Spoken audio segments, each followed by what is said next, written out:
I sent my boyfriend a pizza on a rainy Tuesday, a simple act of love. But that pizza found an empty office and opened the door to a truth that shattered my entire world. The rain was drumming a soft, familiar rhythm against our bedroom window. It was the kind of Tuesday night I loved, cozy, quiet, a perfect excuse to curl up on the couch with a book and a mug of tea, waiting for Mark to come home. The scent of his cologne, a woodsy, expensive smell, still lingered on the pillow next to me. We'd been together for 5 years, living together for 3, and those little things, the echoes of his presence even when he wasn't there, were still my favorite part of our shared life. He texted me around 6, just as I was logging off from my own work-from-home setup. "Hey, beautiful, it's going to be another late one. This merger deal is killing me. Don't wait up for dinner. Love you." A little pang of disappointment hit me, as it always did. Lately, the late nights had become more frequent. What used to be an occasional crunch time at his investment firm had morphed into a regular Tuesday and Thursday affair. He always looked so exhausted when he finally stumbled through the door, his tie loosened, his eyes ringed with fatigue. I'd rub his shoulders and listen as he vented about spreadsheets and impossible deadlines, my heart aching for how hard he was pushing himself. He was ambitious, driven to build a perfect future for us, and I loved him for it. Tonight, the disappointment was mixed with a surge of protective affection. He was working so hard for us, for the down payment on the house we dreamed of, the one with the big backyard for the golden retriever we were going to name Gus. He deserved a little something to get him through the slog. That's when the idea struck me. It was simple, a little cheesy maybe, but it felt right. I was going to send him a pizza. His favorite, the Firehouse from that little Italian place downtown, the one with spicy pepperoni, jalapenos, and a drizzle of hot honey. Just the thought of him, surprised and smiling when the delivery arrived at his desk, made me grin. I pulled up the restaurant's app, my thumb hovering over the order button. I knew his office building, a sleek glass tower called the Sterling Building, had tight security. I added a special instruction for the driver. Delivery for Mark Jensen, 23rd floor, North Star Investments. Please have security call his desk extension 422 upon arrival. He's working late and will come down to meet you. Perfect. I paid, a warm, fuzzy feeling spreading through my chest. I was a good girlfriend. I was supportive. This is what you do when you love someone. You send them pizza on a rainy Tuesday. I pictured him taking a break, leaning back in his ergonomic chair, the city lights twinkling through his floor-to-ceiling window as he bit into a slice. Maybe he'd even text me a picture, his handsome face crinkled in a happy, cheesy grin. An hour passed. I had just settled into my book when my phone buzzed with an unknown number. "Hello?" I answered. "Hi, is this Clara?" a young, slightly frazzled voice asked. "I'm from Rossi's Pizzeria. I've got your delivery here at the Sterling Building, but I'm having a problem." My brow furrowed. "Oh, is security giving you trouble?" I put in the instructions to call his desk. "Yeah, that's the thing," the driver said. I spoke to the security guard. He said he can't call up to the 23rd floor. "Why not?" I asked, a sliver of annoyance creeping in. "He's there, I promise. He's just really focused." There was a pause, and I could hear the murmur of another voice in the background. "Ma'am," the driver said, his voice dropping a little, "the guard says there's no one to call. He says the whole North Star office has been dark since 6 p.m. He says the entire building is empty except for the cleaning crew on the lower floors." My heart did a weird little flip-flop. Empty? That couldn't be right. Mark was a workaholic. He was probably just in a conference room with the lights dimmed, deep in a call. "That's impossible," I said, my voice a little too sharp. "Can you please just put the security guard on the phone for me?" Sure, hang on." There was a shuffle, and then a new, deeper voice came on the line. "This is Frank at the front desk. Can I help you?" "Hi, Frank. My name is Clara. I sent a pizza for my boyfriend, Mark Jensen, up on the 23rd floor. The driver is saying you told him the office is empty?" I tried to keep my tone light, breezy, as if this was all a silly misunderstanding. "That's correct, ma'am," Frank said, his voice polite but firm. "North Star shut down for the night hours ago. I saw Mr. Jensen leave myself, right around 5:30, same as usual." The air in my lungs turned to ice. 5:30? Are you sure? He texted me at 6 saying he was staying late. My voice was trembling now and I hated it. "Positive, ma'am. I've been on duty since 3. It's a Tuesday. They always clear out early on Tuesdays for the weekly building maintenance. Power to the upper floors gets reduced. No one's allowed to work past 7 and everyone knows it." Every word was a hammer blow, dismantling the reality of my evening. The cozy apartment suddenly felt cold and vast. The rain against the window no longer sounded comforting. It sounded menacing. He texted me at 6. He left at 5:30. The building was empty. The statements churned in my mind, refusing to align. Where was he? If he wasn't at the office, then where had he been for the last 4 hours? My hand was shaking as I hung up the phone. 1,000 rationalizations tried to fight their way through the rising panic. Maybe he went to a coffee shop to work. Maybe he went to a coworker's house. Maybe he lost his phone and someone else sent that text. But none of it felt right. The lie was too simple, too specific. A cold dread, heavy and metallic, settled in the pit of my stomach. Then I remembered. The app. We'd installed it on our phones ages ago, a Find My app for emergencies, after I'd lost my phone at a concert. We'd laughed about it, calling it our spy app, but never once had I thought to use it. Until now. With trembling fingers, I unlocked my phone and opened the application. My own blue dot was pulsing steadily over our apartment address. I typed in Mark's name. For a moment, the screen just showed a map of the city, searching. My heart hammered against my ribs, a frantic, trapped bird. "Please be at a Starbucks near his office," I prayed. "Please just be somewhere that makes sense." Then his icon popped up. A single damning green dot. It wasn't at his office. It wasn't at any coffee shop or restaurant I recognized. It was across town, in a quiet residential neighborhood I'd never even heard of. I zoomed in, my breath catching in my throat as the street name came into focus.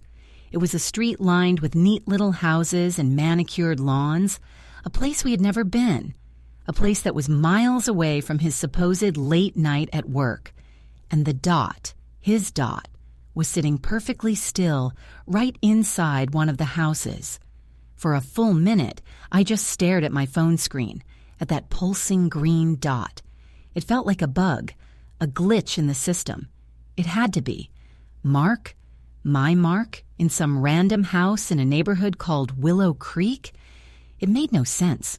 I scrolled through my contacts, my mind racing to connect that location to anyone we knew.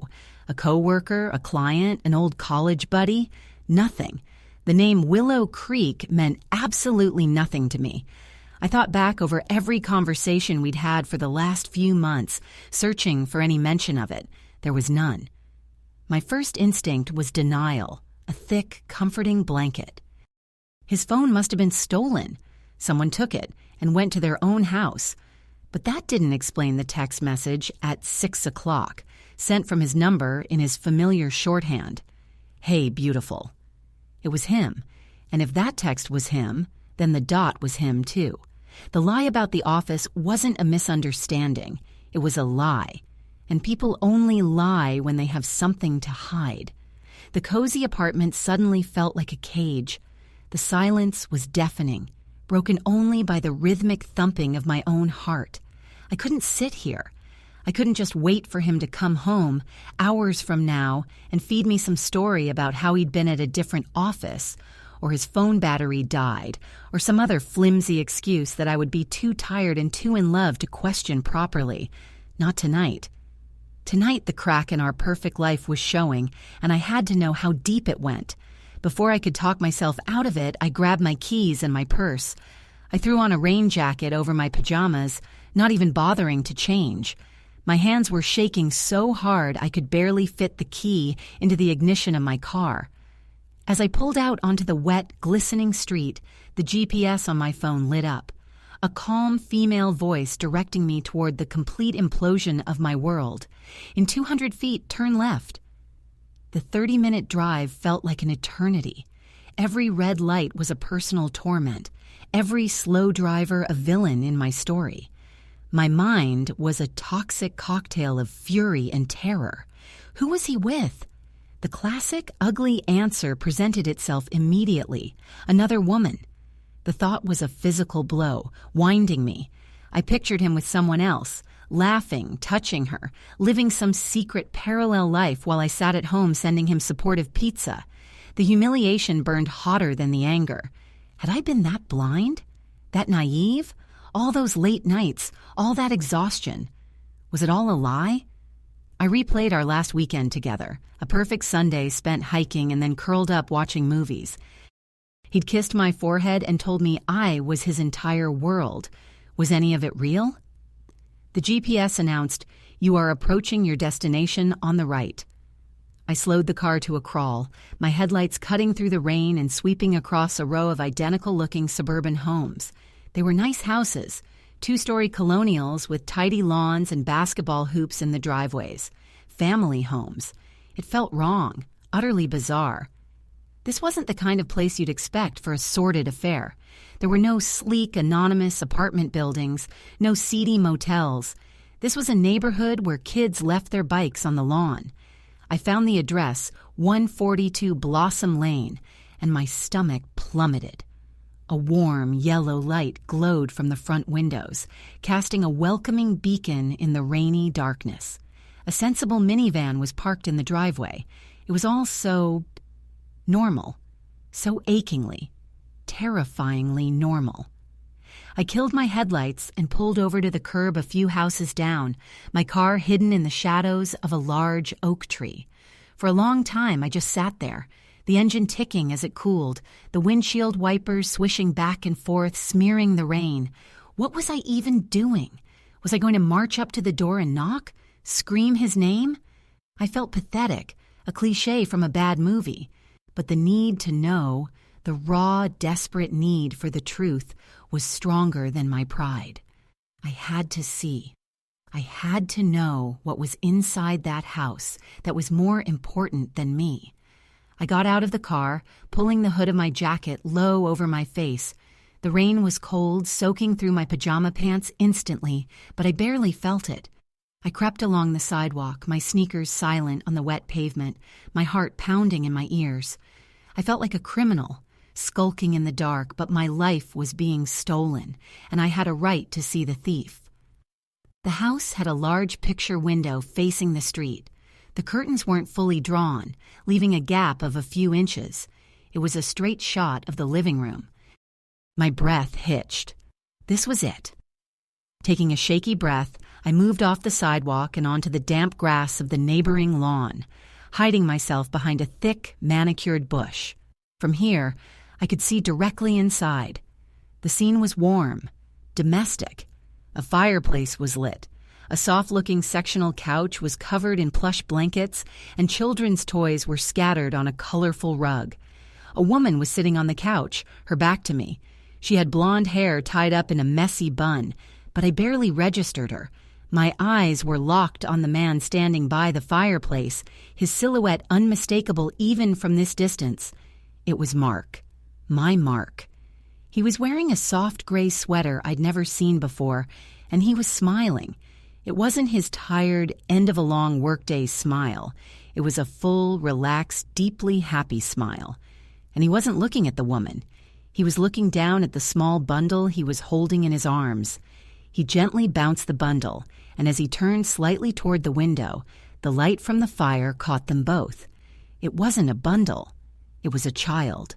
A little girl, no older than 2, with a mop of dark, curly hair. He kissed the top of her head, his expression one of pure, unadulterated adoration. Then the little girl looked up at him, reached out a tiny hand to touch his face, and said a single, crystal-clear word that the rain and the glass and the distance couldn't muffle. Daddy. The word daddy hung in the air, a grenade that had just detonated inside my chest. I physically recoiled, stumbling back a step, my hand flying to my mouth to stifle a gasp that felt more like a scream. The world tilted on its axis, the neat suburban street blurring into a watercolor of rain and betrayal. My mind simply refused to process what my eyes were seeing. Mark, a child, a woman, a life, a whole, secret, other life. My legs gave out and I sank to my knees on the cold, wet grass, the dampness seeping through my thin pants. I was completely hidden by the bush, a spectator in the ruins of my own future. I watched, frozen, as the scene inside the warm, cozy house continued to unfold. The blonde woman on the couch laughed at something the little girl said, then stood up and walked over to Mark. She was pretty, in a wholesome, girl-next-door kind of way.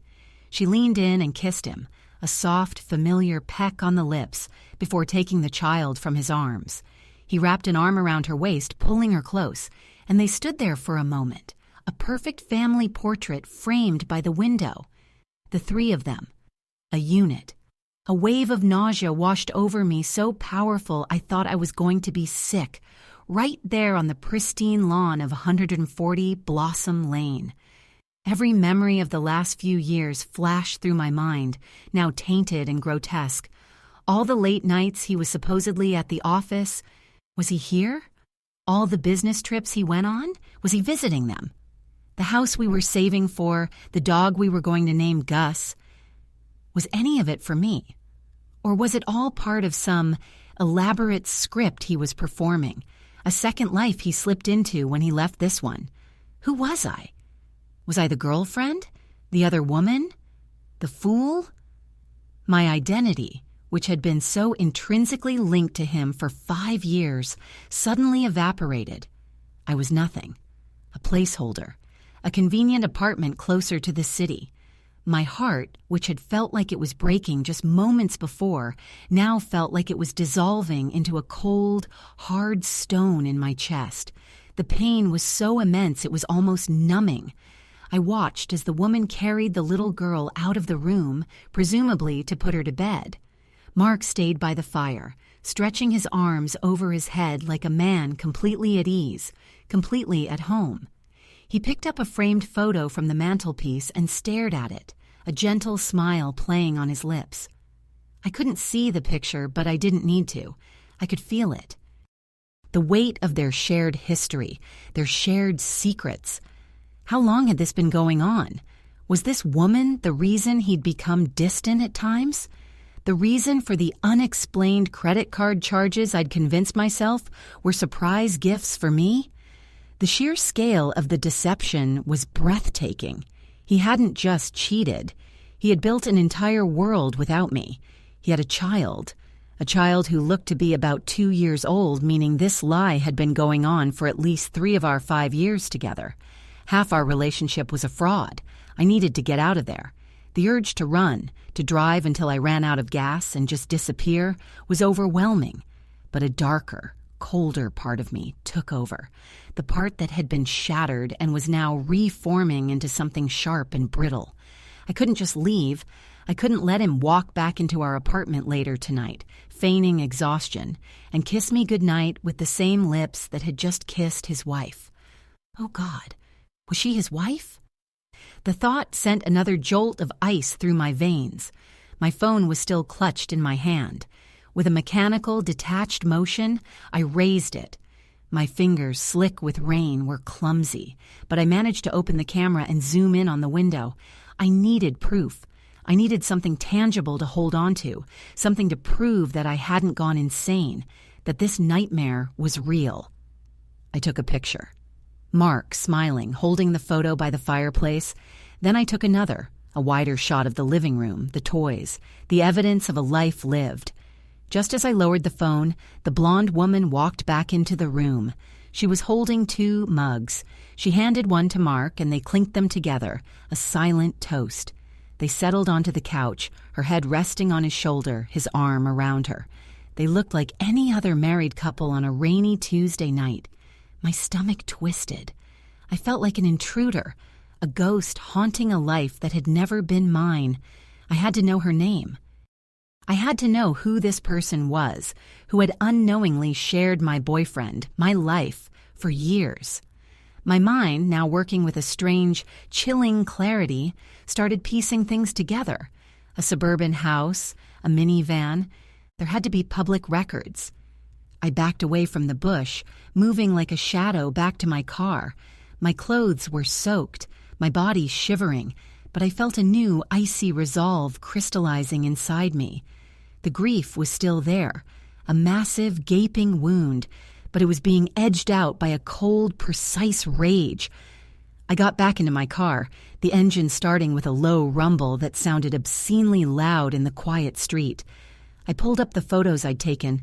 They were blurry, shot through a rainy window, but they were undeniable. There was Mark. There was his home. I sat there for a moment, the engine humming, my mind spinning. What was my next move? Confront him? Pack my bags and just disappear? My fingers moved on their own, opening a browser on my phone.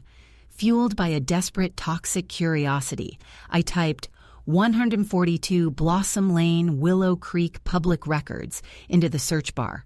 The results loaded almost instantly. Property records, tax assessments. It was all there, stark and clinical in black and white. The property was owned jointly. My eyes scanned the page, searching for the names, and then I saw them. Owner 1, Mark D. Jensen, my Mark. My breath caught, waiting for the second name, the final nail in the coffin of my life as I knew it. But when I read it, it wasn't what I expected. It wasn't some unknown blonde woman's name. The screen glowed with the information, a final, bewildering twist of the knife that made no sense at all. Owner 2, Clara M. Reyes. My name, Clara M. Reyes. The letters swam before my eyes, a cruel, incomprehensible joke. My name, my full name. Staring back at me from the screen, legally tied to this house, to this life I had just discovered. I read it again and again.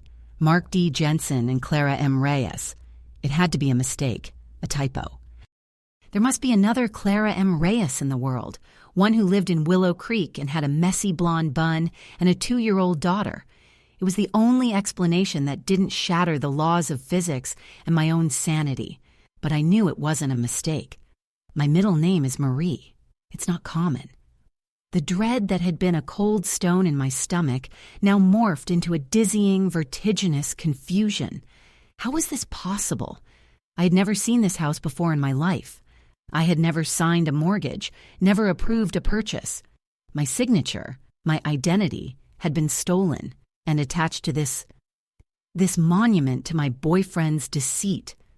My mind raced, trying to find a foothold in the swirling chaos.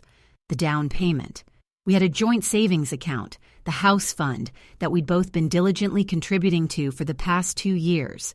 I checked the balance religiously, watching it grow, imagining the day we'd hand it over for our dream home. Had he used that money?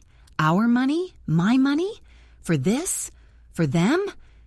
The rage returned, hot and blinding, momentarily eclipsing the confusion. He hadn't just cheated on me, he had used me. He had financially entangled me in his secret life, making me an unknowing accomplice in my own betrayal. I looked back at the house, at the warm light spilling from the window. The happy family inside was a lie built on my future, funded by my dreams. The woman, who was she? If I was the legal co-owner, then who was the woman living there, raising a child with my boyfriend in my house? Was she a victim in this too? Did she know about me? The questions multiplied, each one more agonizing than the last. I couldn't stay here. I needed to get away, to think, to breathe air that wasn't thick with the stench of his lies. I put the car in drive, my movements jerky and robotic, and pulled away from the curb. I drove aimlessly, the windshield wipers keeping a frantic rhythm that matched the frantic beating of my heart. The pristine suburban streets of Willow Creek gave way to the familiar, gritty glow of the city. I was on autopilot, my body navigating the route back to our apartment, to my apartment, while my mind was still trapped on that rainy street, kneeling in the wet grass. By the time I unlocked the door to our place, it was nearly midnight. The apartment was exactly as I'd left it. Quiet, cozy, a book lying open on the couch. But now it felt different. It felt like a stage set, a temporary location for one of Mark's two lives. Every object seemed to mock me. The photo of us on the mantelpiece smiling on a beach in Mexico. The silly coffee mug I'd bought him that said, "World's Best Boyfriend." The scent of his cologne on the pillows. It was all a lie. I walked through the rooms in a daze, touching things, trying to reconcile the man I thought I lived with and loved with the stranger I had just seen through a window. The fury began to solidify into a plan, a cold, hard, meticulous plan. I wasn't going to scream. I wasn't going to cry, not in front of him. I wasn't going to give him the satisfaction of seeing me broken. He had taken 5 years of my life, my trust, and my money. I was going to take something back. I was going to take the truth. I went to my laptop and, with trembling fingers, logged into our joint bank account. My blood ran cold. The house fund was almost empty. A single massive wire transfer had been made 8 months ago to a title company I'd never heard of. The amount was staggering, nearly our entire life savings. He had drained it. He had taken every penny I had worked for, every bonus I had carefully set aside, and used it to buy a house with my name on it for another woman. The audacity of it, the sheer calculated cruelty, left me breathless. I spent the next hour like a forensic accountant, digging through every digital crevice of our shared life. I found emails from a realtor in Willow Creek sent to an address I didn't recognize, but that used his name. I found credit card statements with charges from baby stores and grocery stores in that suburban town, charges I had never questioned. It was all there, a meticulously hidden trail of his double life. He wasn't just a cheater. He was a con man, and I had been his mark.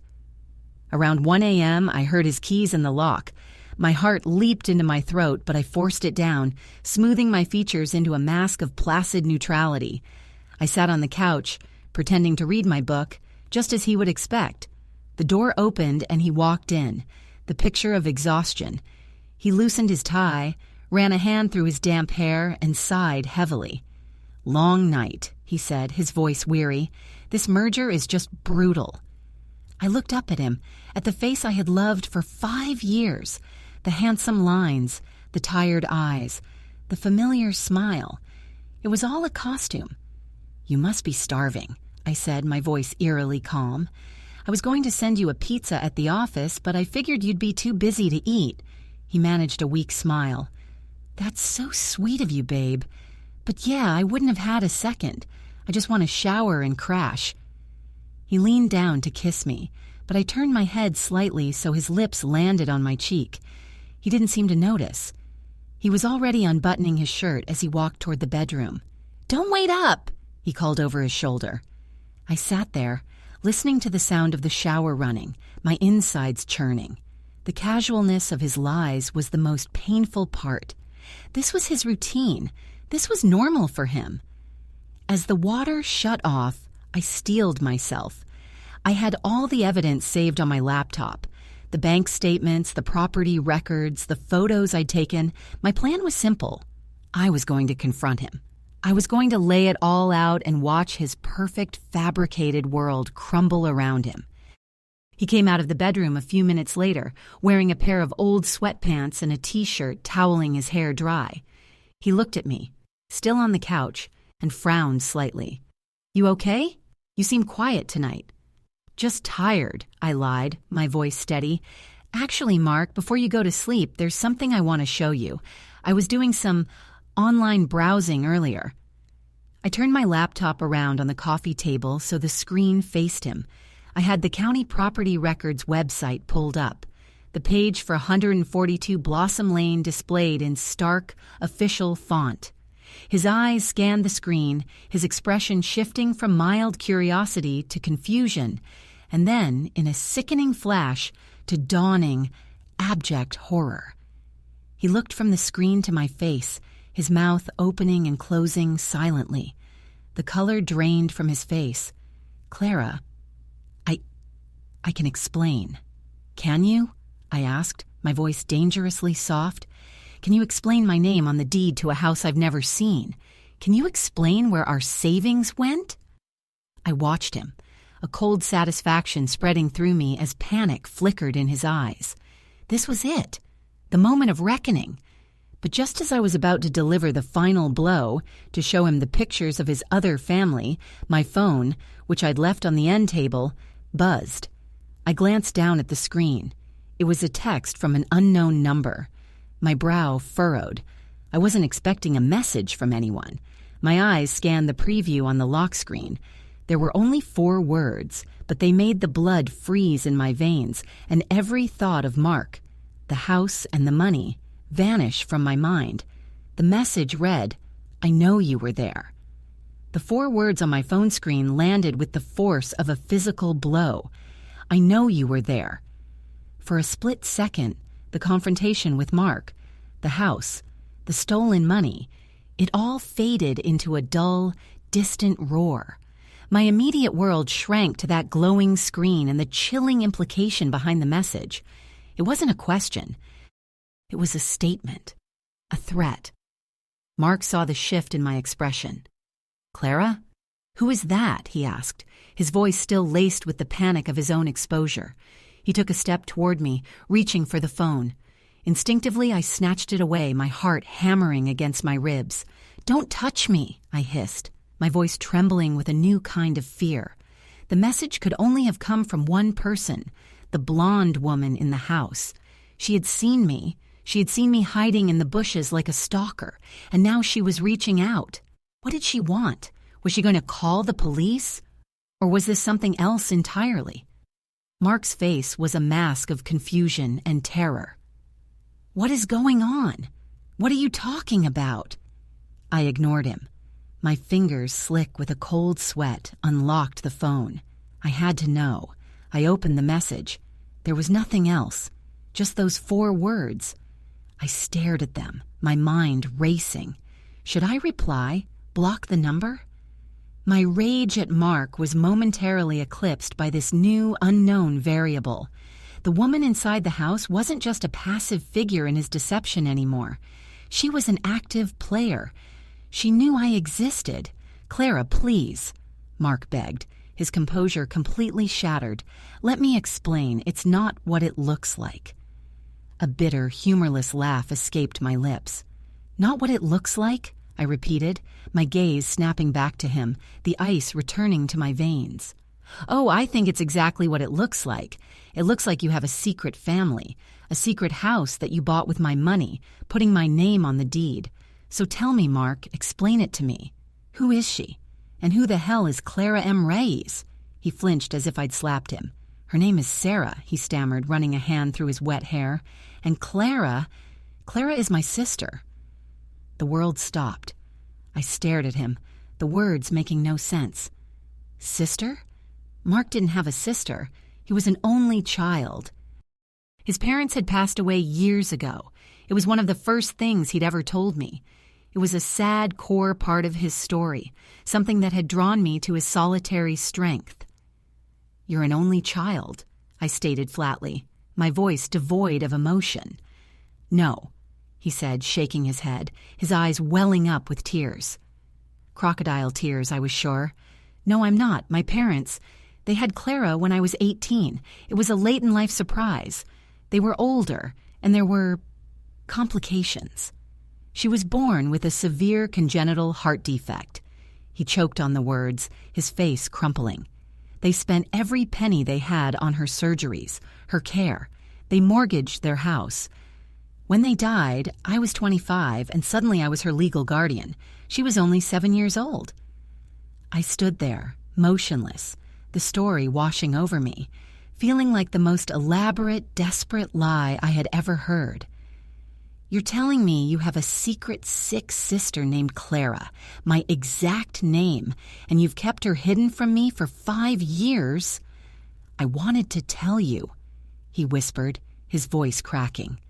"So many times, but I was ashamed of the debt, of the burden. When we met, I just wanted to be normal. I didn't want to be the guy with $1 million in medical debt and a chronically ill sister to support. So I lied. And the lie just grew. He explained it all in a desperate, tumbling rush of words. How he worked 2 jobs for years to keep them afloat. How he met Sarah, Clara's full-time nurse, and how they fell in love, united by their shared dedication to his sister. The little girl, Lily, was theirs. And the house in Willow Creek? It was near one of the best cardiac hospitals in the country. He bought it to give Clara a real home, a place with a yard where Lily could play, away from the sterile environment of hospitals. But why, I asked, the question tearing from my throat. Why me? Why drag me into this? Because I love you, he said, and for the first time his voice sounded genuine, raw with a pain that mirrored my own. Meeting you was the one thing in my life that wasn't about the tragedy, the responsibility. You were my escape, my joy. I was a coward. I compartmentalized my life because I was terrified that if you knew the truth, you'd leave. I couldn't bear to lose you. He explained the final devastating piece. I put your name on the house deed as a beneficiary, he confessed, his gaze fixed on the floor, as Clara Reyes. If anything happened to me, I wanted to make sure that you and Lily were both taken care of. It was a sick, twisted way of trying to merge my 2 worlds without ever having the courage to do it honestly. I used your name for her. I know, it's unforgivable. The phone in my hand buzzed again. Another text from the same number. I looked down, my hands trembling. Please don't hate him. He's a good man who made a terrible mistake. I'm Sarah. Can we talk? I looked from the phone to Mark, who was now openly weeping, his face buried in his hands. The anger, the rage was still there. He had lied to me, manipulated me, stolen from me. But underneath it all, a sliver of something else was cracking through the ice. A profound, heartbreaking pity. He wasn't a monster. He was a man drowning under the weight of his own choices, his own fears. The life he had built wasn't an affair. It was a desperate attempt to hold on to 2 different kinds of love, and in his cowardice, he had ended up betraying both. The story was over. Our story. There was no going back from this level of deceit. The trust was not just broken, it was ground into dust. But the resolution I wanted was no longer about vengeance. It was about truth and closure. I spent the next 2 hours talking to him, and then I spent an hour on the phone with Sarah. She was kind and heartbroken, and just as much a victim of his lies as I was. She had known about me, but only as Mark's girlfriend in the city, a separate life he kept because of his demanding job. She never knew the extent of the lies, or that our finances were so deeply, illegally intertwined. The next morning, I packed a bag. Mark sat on the couch, watching me, his eyes red and swollen. He didn't try to stop me. He knew there was nothing left to say. Before I left, I looked at him one last time. You have 2 daughters, Mark, I said, my voice clear and steady. Lily and your sister, Clara. They deserve a father and a brother who is honest and whole. Stop living 2 lives. Be one good man for both of them. I left the apartment and never went back. The weeks that followed were a blur of lawyers and paperwork. We sold the apartment. I signed whatever was necessary to have my name removed from the house in Willow Creek, making it legally his and Sarah's. He paid back every single cent he had taken from the house fund, liquidating stocks and cashing in his retirement plan to do it. It was a clean, brutal severing. I never saw him again. Sometimes I wonder about them. I hope his sister is healthy. I hope Lily is happy. I hope Mark finally found the courage to live an honest life. The betrayal left a scar that I know will never fully fade, but with time, the sharp agony has dulled into a quiet ache. I learned that love isn't enough to conquer all, especially not the intricate webs of lies we spin for ourselves. I sent a pizza to an empty office, and in return, I got the truth. a devastating, life-altering truth that broke my heart, but in the end set me free.